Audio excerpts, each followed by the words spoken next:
Hello students, welcome to Maths and Science Zone. In revision lecture 3, you will study about the types of chemical equations, redox reactions, rancidity, corrosion, and we will conclude with the chapter. Very important lecture with revision lecture 1, 2 and 3.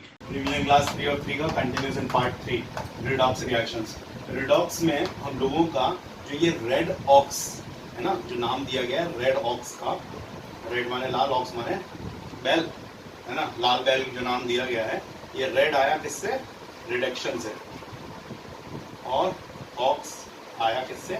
Oxidation से। तो ऐसे सारे reactions जिसमें reduction और oxidation simultaneously होता है उन्हें हम रिडॉक्स रिएक्शन कहते हैं। तो यार ये बिना रिडक्शन जाने, ऑक्सीडेशन जाने हम रिडॉक्स के बारे में कैसे बात करने लगे? चलो तो वापसी मारते हैं, फ्लैशबैक में जाते हैं, और उस फ्लैशबैक में रिडॉक्स रिएक्शन को जानने के लिए पहले जानते हैं ऑक्सीडेशन क्या होता है। अच्छा, ऑक्सीडेशन जानने से पहले एक छोटी सी तुम लोगों के लिए फन टाइम एक्टिविटी, ठीक है?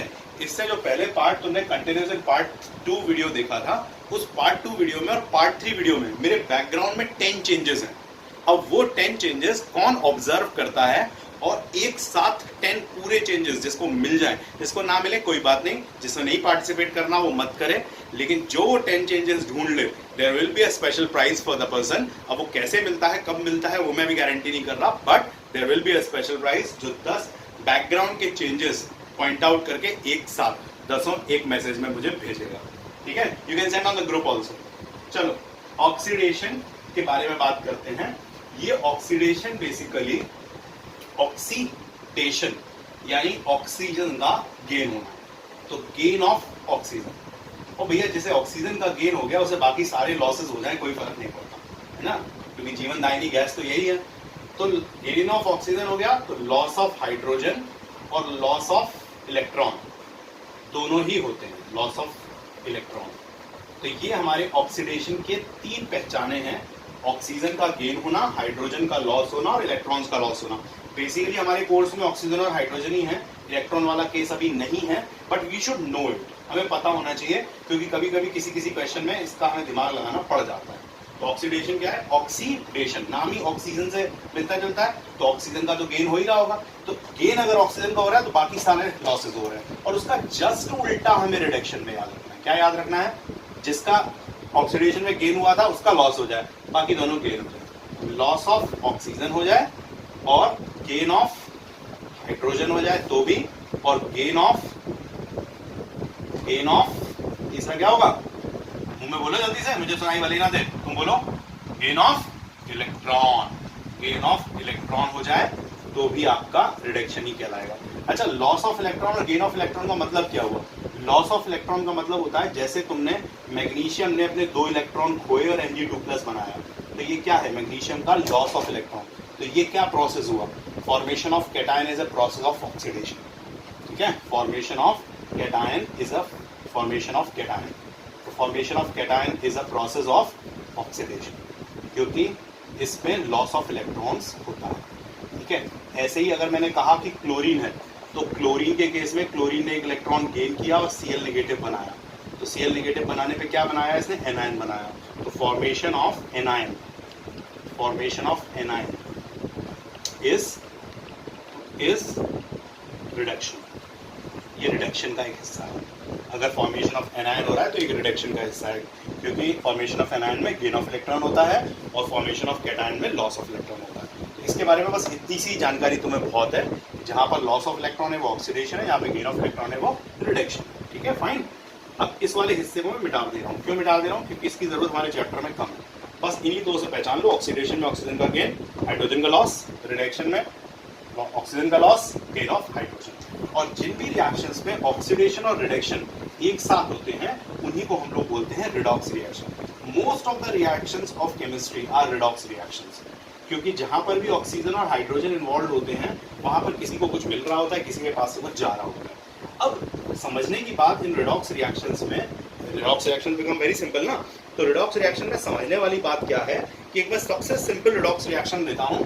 कॉपर ऑक्साइड में हाइड्रोजन मिलाना है और कॉपर को वापस पाना है और साथ में पानी निकाल देना है। अच्छा, इस रिएक्शन को हम लोगों को एक और फॉर्म में याद रखना चाहिए कि जो आपकी कॉपर ऑक्साइड की ब्लैक कोटिंग बनी होती है, कॉपर को जब आपने ऑक्सीजन के प्रेजेंस में हीट किया होता है तो कॉपर ऑक्साइड एक ब्लैक कलर का सब्सटेंस बनता है, उसको हाइड्रोजन से रिट्रीट करके वापस कॉपर मेटल ऑब्टेन होता है और उसका ब्लैक कलर रिड्यूस हो जाता है। तो ये रिएक्शन हम लोगों को उस चीज का भी बताती है कि कॉपर ऑक्साइड से वापस कॉपर बनाना। और copper oxide is black in colour, ये ब्लैक कोटिंग होती है, ये हमें याद रखना है। और कॉपर जो है वो ब्राउन होता है, तो जब ब्लैक कलर कॉपर ऑक्साइड पे हाइड्रोजन पास की जाएगी तो ब्राउन कलर कॉपर का रीफॉर्मेशन होगा। ये कलर चेंजेस में भी हमें रिएक्शन को याद रखना इंपॉर्टेंट है।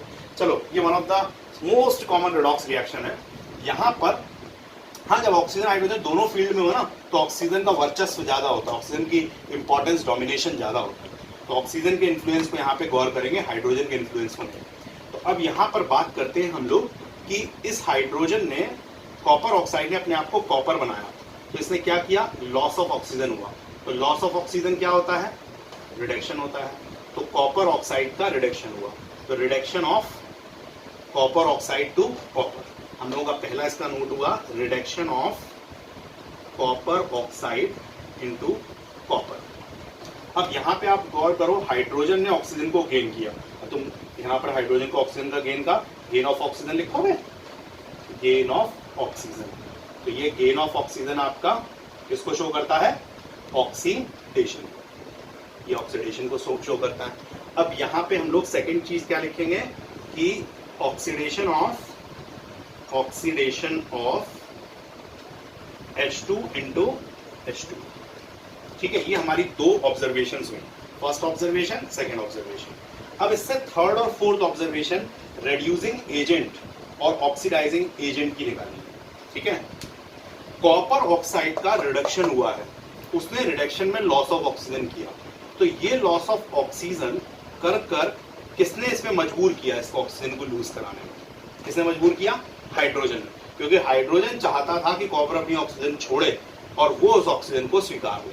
तो कॉपर ऑक्साइड का रिडक्शन करवाने वाला कौन, एजेंट कौन होता है, व्यक्ति ना, ये हम लोग कहते हैं LIC एजेंट, यानी LIC करने वाला एजेंट। तो यहाँ पर रिडक्शन करने वाला एजेंट कौन है, H2, जिसका खुद का ऑक्सीडेशन हो रहा है, लेकिन वो है कौन, रिड्यूसिंग एजेंट। तो hydrogen H2 is reducing agent in this reaction।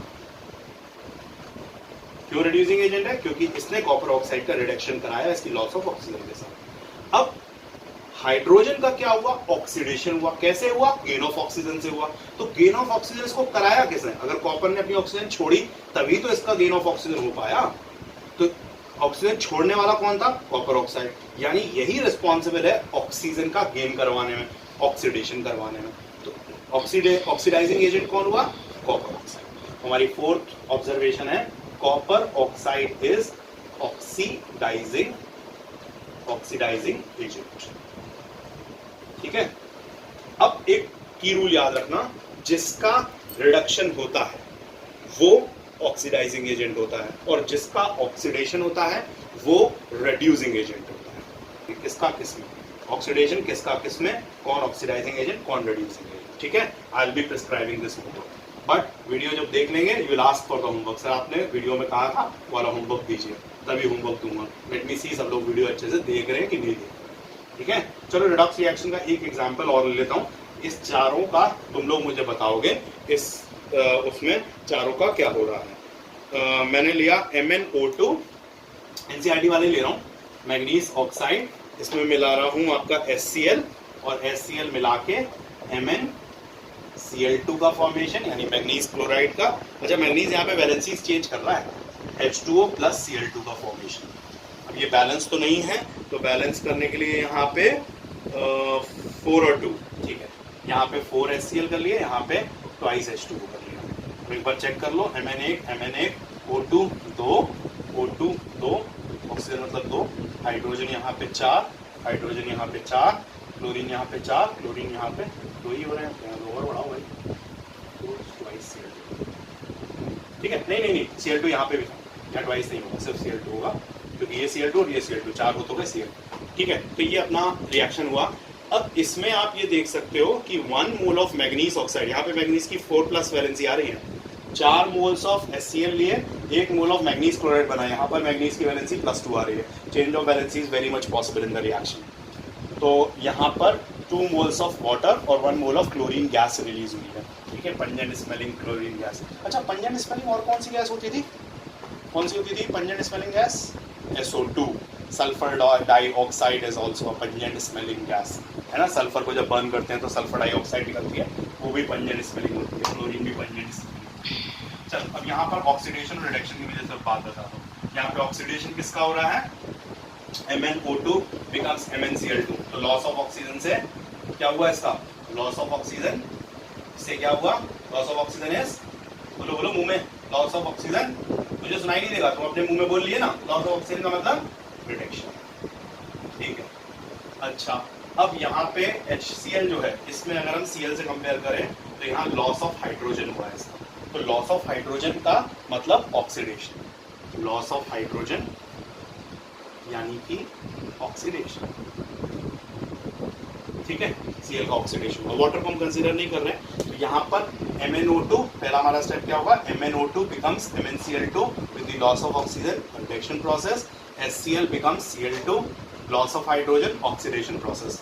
अब HCl और MnO2 में कौन ऑक्सीडाइजिंग एजेंट है, कौन रिड्यूसिंग एजेंट है? MnO2, इसका क्या हो रहा है? रिडक्शन। ये कौन है? ऑक्सीडाइजिंग एजेंट, ठीक है। और HCl का क्या हो रहा है? ऑक्सीडेशन। ये कौन है आपका? रिड्यूसिंग एजेंट, ठीक है। ये रिडॉक्स रिएक्शन का एक और पार्ट हो गया। अच्छा, ये वीडियो थोड़ा लंबा हो रहा है, let us make a part 4 also, और उसमें छोटा सा एक बना के रैंसिडिटी और करोजन के बारे में भी डिस्कस कर लेते हैं। चलो, I finish with the part 3। Revision class 3/3 कुछ ज़्यादा बड़ी हो रही है, दिस कंटिन्यूज इन पार्ट 4। अच्छा, एक बात मेरे मन में थी तुम्हें बताने की कि MnO2 से MnCl2 जो यहाँ बना, मैं तुमसे कह रहा था कि जो Mn है वो यहाँ पे O2 के साथ ऑक्सीजन 2 नेगेटिव होता है, तो यहाँ पर Mn की 4+ वैलेंसी शो हो रही है, पर यहाँ पे अगर तुम देखो तो Mn की Cl1 नेगेटिव होता है, तो क्रिस क्रॉस में Mn की 2+ वैलेंसी शो हो रही है। ये बात गुड टू नो इन्फॉर्मेशन में बता रहा हूँ, it is not need to know, 10th class के एग्जाम में नहीं आएगी, जस्ट गुड टू नो, ठीक है। तो ये Mn4+ और Mn2+ का जो कन्वर्जन है, इसको हम लोग बोलते हैं decrease in the oxidation number, decrease in the oxidation number. तुम कहोगे ऑक्सीडेशन नंबर क्या है? ऑक्सीडेशन नंबर का तुम साधारण सा मतलब इतना सा समझ लो कि किसी भी एलिमेंट का पॉजिटिव चार्ज कम होना, है ना, पॉजिटिव चार्ज कम होना। ये 4 पॉजिटिव पे था, 2 पॉजिटिव पे रह गया, तो 4 पॉजिटिव से अगर ये 2 पॉजिटिव पे रह गया तो यहाँ पर इसका डिक्रीज हो गया ऑक्सीडेशन नंबर, और decrease in oxidation number is also reduction. Oxidation और रिडक्शन के 2 पॉइंट्स और होते हैं, हम लोगों ने 3 पढ़ रखे थे ना, उसमें 2 पॉइंट और होते हैं। चलो, वो 2 पॉइंट अभी मैं जॉट डाउन कर दूंगा। ये चीज देखो, Mn4+ से Mn2+ का बनना, ये भी एक तरह का क्या है? रिडक्शन प्रोसेस है। क्यों है रिडक्शन प्रोसेस? क्योंकि यहाँ पे रिडक्शन की एक property decrease in oxidation number हो रहा है, और ऑक्सीडेशन नंबर का डिक्रीज क्या चीज होती है? इस पॉजिटिव चार्ज का कम हो जाना, ठीक है। ये गुड टू नो इन्फॉर्मेशन है, फिर से बता रहा हूँ, ठीक है।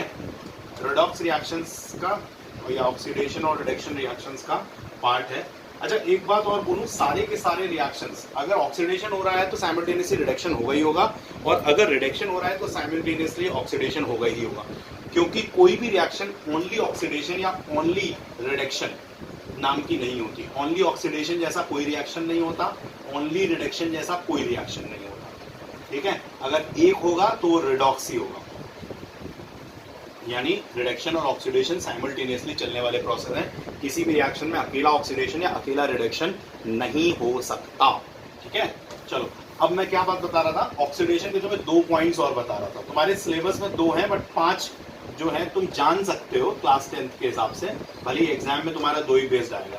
तो मैंने तुम्हें ऑक्सीडेशन क्या बताया था? गेन ऑफ ऑक्सीजन, है ना, गेन ऑफ ऑक्सीजन बताया था, और सेकेंड बताया था लॉस ऑफ हाइड्रोजन, ठीक है। ये 2 तो हो गए तुम्हारे एग्जाम के, राइट। अब एग्जाम की रेखा खींच दी, यहाँ CBSE ने 10th क्लास की रेखा बना दी। अब यहाँ पे सर जी ने अपने बच्चों को एक्स्ट्रा में 3 और बताए, जिसमें एक सर जी पहले से बता चुके हैं। क्या बता चुके हैं? लॉस ऑफ, क्या बता चुके हैं? लॉस ऑफ इलेक्ट्रॉन का। तो लॉस ऑफ इलेक्ट्रॉन ये मैंने बता ही दिया था, ये भी ऑक्सीडेशन का हिस्सा है। अब 2 चीजें और इंक्रीज हो रही है, गेन हो रही है। Increase in oxidation number. Oxidation number मैंने क्या बताया है? ऑक्सीडेशन नंबर का मतलब पॉजिटिव चार्ज, ठीक है। एलिमेंट्स के ऊपर जो पॉजिटिव चार्ज है उसका इंक्रीज इन ऑक्सीडेशन नंबर कहलाता है। तो increase in oxidation number is also a part of oxidation. और दूसरा गेन ऑफ इलेक्ट्रोनेगेटिव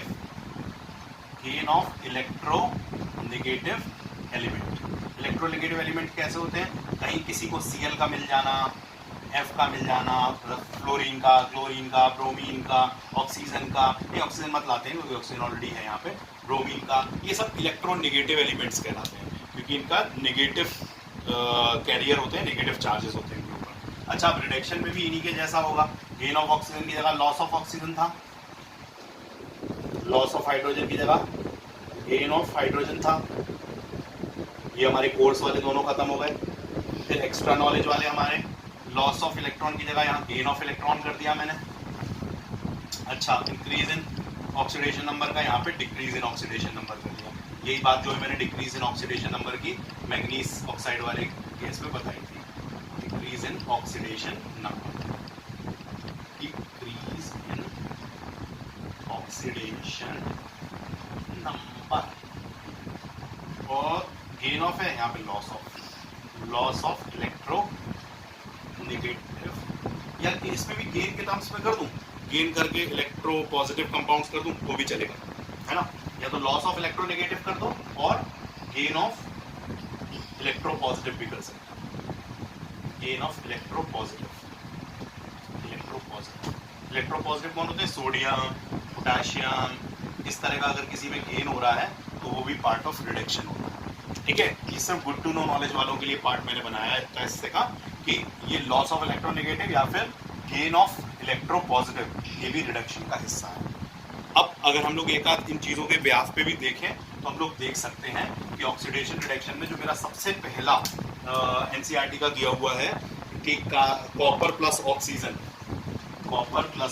के कॉपर ऑक्साइड, जिसमें हम लोग ये ग्रे जो आपका कॉपर है वो ब्लैक कलर की कॉपर ऑक्साइड का फॉर्मेशन कर लेता है। इस रिएक्शन को भी हम लोग याद रखते हैं कि ब्लैक कॉपर ऑक्साइड का फॉर्मेशन होता है। ठीक है, the black substance formed is copper oxide, right ना। और यही कॉपर ऑक्साइड ब्राउन होना शुरू हो जाती है जब इसको हाइड्रोजन से ट्रीट करते हैं। ये कॉपर ऑक्साइड हाइड्रोजन से ट्रीट करते हैं तो वापस ब्राउन होकर कॉपर का फॉर्मेशन करने लग जाती है। मैंने इक्वेशन बैलेंस नहीं करी है। तो ये कॉपर ऑक्सीजन, अब इसको अगर आप गौर से देखो तो ये क्या है? कॉपर एटम है, यानी इसका जो चार्ज है वो 0 है। और यहाँ पर क्या है? कॉपर आयन है, क्योंकि कंपाउंड बना लिया। इसका चार्ज कितना है? 2+। तो यहाँ पे कॉपर के साथ क्या हुआ? इसके ऑक्सीडेशन नंबर में इंक्रीज हुआ, इसका पॉजिटिव चार्ज बढ़ा, तो इसका यहाँ से यहाँ तक इंक्रीज इन ऑक्सीडेशन नंबर दिख रहा है। और इंक्रीज इन ऑक्सीडेशन नंबर क्या शो करता है? Increase in oxidation number, increase होना ऑक्सीडेशन नंबर का, यानी पॉजिटिव चार्ज बढ़ना क्या शो करता है? Increase in oxidation number shows oxidation.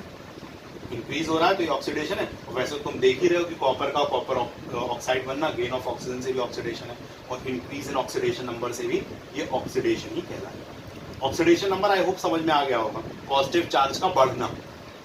ठीक बात है ना। अच्छा, अगर तुम यहाँ पे कहो कि सर इसमें आप अभी कह रहे थे कि रिडॉक्स ही सारे रिएक्शंस होते हैं, तो रिडॉक्स ही अगर सारे रिएक्शंस होते हैं तो यहाँ कॉपर ऑक्साइड, जो कॉपर से कॉपर ऑक्साइड बनी, ये तो गेन ऑफ ऑक्सीजन बन गई। यहाँ रिडक्शन किसका हुआ? रेड्यूस कौन हुआ? तो भाई रेड्यूस यहाँ पर ये ऑक्सीजन हुई। ये ऑक्सीजन का जो मॉलिक्यूल था वो यहाँ पर ऑक्सीजन एटम के रूप में कन्वर्ट हुआ। इस वाले पार्ट में इसका रिडॉक्स समझाने के चक्कर में ही मैंने तुम्हें ये एक्स्ट्रा पॉइंट्स दो बनाए। एनसीईआरटी वालों ने रिएक्शन तो दे दी, लेकिन इस रिएक्शन में हम बच्चों को बताएं कैसे कि हर रिएक्शन रिडॉक्स होता है। इस हर रिएक्शन को रिडॉक्स बताने के लिए मैं तुम्हें ऑक्सीडेशन नंबर और जो इलेक्ट्रोनेगेटिव एलिमेंट्स हैं उनके बारे में इंट्रोड्यूस किया। अब यहाँ पर ऑक्सीजन जो थी वो ऑक्सीजन एटम के रूप में थी, और ऑक्सीजन एटम के रूप में उसकी 0 वैलेंसी थी। यहाँ पे ऑक्सीजन क्या है? यहाँ पे ऑक्सीजन आपकी 2 नेगेटिव चार्ज कैरियर है। तो ऑक्सीजन के साथ इसमें हुआ क्या? ऑक्सीजन फर्दर नेगेटिव हो गई, यानी डिक्रीज हुआ उसका ऑक्सीडेशन नंबर। और डिक्रीज इन ऑक्सीडेशन नंबर क्या कहलाता है? Decrease in oxidation number reduction कहलाता है। तो यहाँ पर रिडक्शन किसका हुआ? ऑक्सीजन का रिडक्शन हुआ, क्योंकि ऑक्सीजन ने अपने आप को 0 चार्ज से 2 नेगेटिव चार्ज में ले गई, यानी उसके पॉजिटिव चार्जेस कम हुए। 0 से नेगेटिव में जाना, पॉजिटिव चार्जेस कम होना होता है ना। तो decrease in oxidation number shows the reduction of oxygen. इससे ही हम लोग समझा सकते हैं अपनी सबसे पहली एनसीईआरटी की रिएक्शन को। किसी ने ये कंफ्यूजन मेरे से रेज नहीं किया, या पहले के क्लास एक्सप्लेनेशन में भी रेज नहीं किया कि सर इसमें रिडॉक्स कैसे पहचान, या तो शायद ये पता ही नहीं था कि every reaction is redox if reduction और oxidation any of the thing takes place, the other is mandatory to take place. Okay, corrosion और रेंसिडिटी। तो आ जाते हैं करोजन पे। करोजन का मतलब क्या होता है? करोजन का मतलब होता है किसी भी मेटल का खराब होना, है ना। हिंदी में हम लोग कहते हैं मेटल का खराब होना, मेटल का डिग्रेड होना करोजन कहलाता है। अब अगर मुझसे कहा जाए कि सर एक करोजन की डेफिनेशन दे दीजिए, तो मैं कहूंगा the process in which surface of metals are attacked by atmospheric agents like oxygen, carbon dioxide, water, sulfur gases like sulfur dioxide, sulfur trioxide, है ना, इन सब का formation which reduces the strength of the metal and changes the appearance of the metal. पूरी definition के बाद फिर से repeat करते हैं। corrosion is the process in which surface of metals are attacked by atmospheric agents like oxygen, carbon dioxide, water, sulfur gases like sulfur dioxide, sulfur trioxide, etc.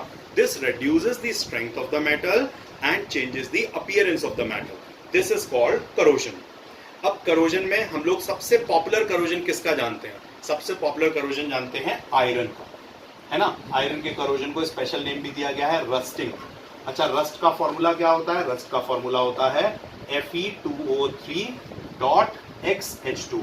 यहाँ पर X एक वेरिएबल है और डॉट यहाँ water of crystallisation को दिखा रहा है, यानी जो फेरिक ऑक्साइड है उस फेरिक ऑक्साइड में X number of water of crystallisation जुड़ जाने से जो एक क्रिस्टल या मॉलिक्यूल बनता है which is reddish brown in colour, वो आपका रस्ट होता है। फेरिक ऑक्साइड कोई रेडिश ब्राउन नहीं होती है, ठीक है। जो रेडिश ब्राउन कलर है वो रस्ट का होता है। तो ये आपका सबसे कॉमन फॉर्म ऑफ करोजन है। करोजन के लिए दो चीजें जरूरी होती हैं, एक प्रेजेंस ऑफ मॉइस्चर या वाटर, दूसरा प्रेजेंस ऑफ ऑक्सीजन या फिर हम एयर भी कह सकते हैं, क्योंकि एयर में ऑक्सीजन मैंडेटरी है, होती है, हम लोग जानते हैं। अच्छा, सिल्वर का काला पड़ जाना भी एक करोजन का हिस्सा है। सिल्वर काला क्यों पड़ता है? सिल्वर काला इसलिए पड़ता है कि Ag जो होता है वो सल्फर से रिएक्ट करके AgS बनाता है। जो कालापन सिल्वर के मेटल के ऊपर आता है वो सल्फाइड फॉर्मेशन होता है ना। सिल्वर की सल्फाइड्स फॉर्म होती है जो कि कालेपन के रूप में होती है।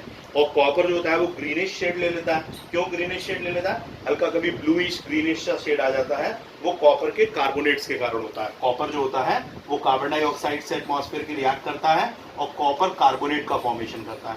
यही कॉपर कार्बोनेट ग्रीन ब्लूइश सा एक मेटल के ऊपर शेड दे देता है। इस ग्रीन ब्लूइश शेड का फॉर्मेशन ही आपका करोजन ऑफ कॉपर कहलाता है। कॉपर का, सिल्वर का, आयरन का, ये सबसे कॉमन होते हैं। जितने आपके मेटल्स जो लेस रिएक्टिव हैं, लाइक आपका गोल्ड है, प्लैटिनम है, इन मेटल्स में करोजन नहीं होता। ये मेटल्स किसी से रिएक्ट नहीं करते। अच्छा, करोजन के कारण डैमेज हो जाती हैं चीजें, इसलिए हम लोग करोजन को बचाने के लिए क्या क्या करते हैं?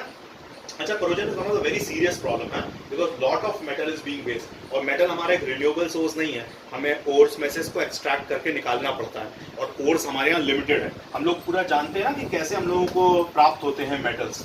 मेटल्स की प्राप्ति हम लोगों को कहाँ से होती है? जो रॉक्स होते हैं, उन रॉक्स के अंदर कुछ रॉक्स मिनरल रॉक्स होते हैं जिनके अंदर मिनरल पाए जाते हैं। उन मिनरल रॉक में भी जिनमें से मेटल अच्छे से एक्सट्रैक्ट किया जा सकता है उन्हें ओर कहते हैं, और ओर में से एक्सट्रैक्शन प्रोसेस से मेटल निकलता है। तो मेटल भाई मेरे बहुत मेहनत से निकलता है, इसीलिए किसी भी मेटल को वेस्ट नहीं करना चाहिए। मेटल की चीज़ें सोच समझ के इस्तेमाल करनी चाहिए, करोड़ होने से मेटल को बचाना चाहिए। और मेटल को वो आता ना लोहा बैच लो टीन बैच लो वाला, उसको बेच देना चाहिए, घर में सड़ाना नहीं चाहिए। घर में कोई भी मेटल की चीज़ सड़ रही है तो उससे अच्छा है कि उसको बेच दें, रिसाइकलिंग प्रोसेस एटलीस्ट हो सकेगा। तो कबाड़ वाले को कबाड़ जरूर बेचें, मेटल को बर्बाद ना होने दें, ठीक है। और इसके लिए हम लोग करोजन को बचाने के लिए क्या कर सकते हैं? करोजन को बचाने के लिए हम लोग पेंटिंग करते हैं, करोजन को बचाने के लिए हम लोग ऑयलिंग करते हैं, और आपका ग्रीसिंग करते हैं, एलॉइंग करते हैं। एलॉइंग का मतलब एलॉय फॉर्मेशन करते हैं। थोड़ा सा कार्बन डाल दिया अगर आयरन में तो स्टील बन गया, थोड़ा सा निकल और क्रोमियम डाल दिया तो स्टेनलेस स्टील बन गया। तो एलॉइंग प्रोसेस हम लोग डिटेल में पढ़ेंगे मेटल्स और नॉन मेटल्स चैप्टर में। और गैल्वेनाइजेशन करते हैं। गैल्वेनाइजेशन में जिंक की कोटिंग चढ़ा देना होता है। इलेक्ट्रोप्लेटिंग करना, किसी भी मेटल की प्लेटिंग कर देना, उसके ऊपर चढ़ा देना, ठीक है। नाइक्रोम प्लेटिंग भी कहलाती है, उसमें नाइक्रोम का चढ़ा देना, निकल का चढ़ा देना, तो निकल और क्रोमियम का चढ़ा देना। तो various kind of platings are there with the help of electricity, इसलिए उसको इलेक्ट्रोप्लेटिंग कहते हैं। गैल्वेनाइजेशन भी इलेक्ट्रोप्लेटिंग का पार्ट है जिसमें जिंक की कोटिंग चढ़ाई जाती है। तो ये सब कुछ करोजन को बचाने के लिए किया जाता है। लाखों करोड़ों रुपया करोजन को बचाने के लिए खर्च करना पड़ता है, बट नेचुरल प्रोसेस है, कुछ कर नहीं सकते, एटमॉस्फेरिक एजेंट्स फंक्शनल होंगे तो होंगे। अब लास्ट पार्ट हमारा आता है रैंसिडिटी। रैंसिडिटी किसी भी फैट या ऑयल कंटेनिंग फूड मटेरियल का ऑक्सीडाइज हो जाना रैंसिडिटी कहलाता है। ऑक्सीडेशन ऑफ द फूड, अगर रैंसिडिटी को हम लोगों को वन वर्ड में डिफाइन करना है तो उसको हम लोग कह सकते हैं oxidation of food. Oxidation of food. अब ऑक्सीडेशन ऑफ फूड ही अगर रैंसिडिटी है तो हम लोग अगर हम लोग एंटीऑक्सीडेंट्स का यूज करें तो एंटीऑक्सीडेंट्स हमें रैंसिडिटी से बचा सकते हैं। एंटीऑक्सीडेंट्स, एंटीऑक्सीडेंट्स ये शब्द लोगों ने फिटनेस से संबंधित बहुत सुना होगा। हालांकि वो एंटीऑक्सीडेंट्स जो हम लोग फिटनेस के लिए लेते हैं वो हमारी बॉडी में जो रेडिकल के फॉर्म में ऑक्सीजन होती है उसको डिसॉल्व करके हमारे नुकसान को बचाते हैं, एजिंग प्रोसेस बचाते हैं। आजकल तुमने बहुत सारी चीज़ें देखी होंगी जिसमें बेचते हैं it contains antioxidants, green tea पिया करो, it has antioxidants, anti ageing होता है। आजकल लोग बड़े फिटनेस के प्रति जागरूक हो रहे हैं तो एंटीऑक्सीडेंट्स का प्रयोग करते हैं। सेंस वही है, बट एंटीऑक्सीडेंट्स यहाँ पर जो काम कर रहे हैं वो क्या है, जैसे अचार में बहुत सारा तेल, बहुत सारा नमक डाल दिया जाता है ताकि अचार लंबे समय तक खराब ना हो।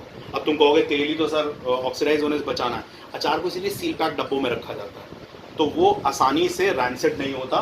रैंसिड होने का मतलब क्या है, स्मेल का चेंज हो जाना, टेस्ट का चेंज हो जाना, फूड का किसी भी तरह से अनफिट फॉर ईटिंग हो जाना, वो सब आपका पार्ट ऑफ रैंसिडिटी कहलाता है। ठीक है, तो हम लोगों को फूड जो भी टेस्ट में चेंज होगा वो हमारे खाने योग्य नहीं रहेगा। तो हमें क्या करना है कि हमें इसको ऑक्सीडाइज होने से बचाना है। तुमने जितने भी कभी चिप्स खरीदे हो, कुरकुरे खरीदे हो, सब फूले फूले होते हैं, उसके अंदर नाइट्रोजन गैस भरी जाती है। क्यों? क्योंकि नाइट्रोजन गैस एक तो एंटीऑक्सीडेंट भी है और साथ साथ इनएक्टिव गैस है, do not react with the food material. एक रैंसिडिटी की डेफिनेशन लिखते हैं, क्या होती है, when fat and oil containing food materials are left for long time, they are oxidized by atmospheric chemicals and thus there the taste change takes place or the smell change takes place in the food. This is called rancidity of the food and this food becomes unfit for eating. अब air tight containers में food को रखना, सही से packaging करना, है ना, वो ये सब आपको रैंसिडिटी से बचाता है। ठीक है, और जो नमक से, अचार में नमक खूब सारा डाल दिया जाता है वो भी रैंसिडिटी से बचाता है। तो रैंसिडिटी से बचाने के लिए हमें सिर्फ ऑक्सीजन का कांटेक्ट काटना है अपने फूड मटेरियल से और उस फूड मटेरियल की टेस्ट को, स्मेल को डिले करना है चेंज होने से। चलो, my revision class 3/3 is finished in the 4th part.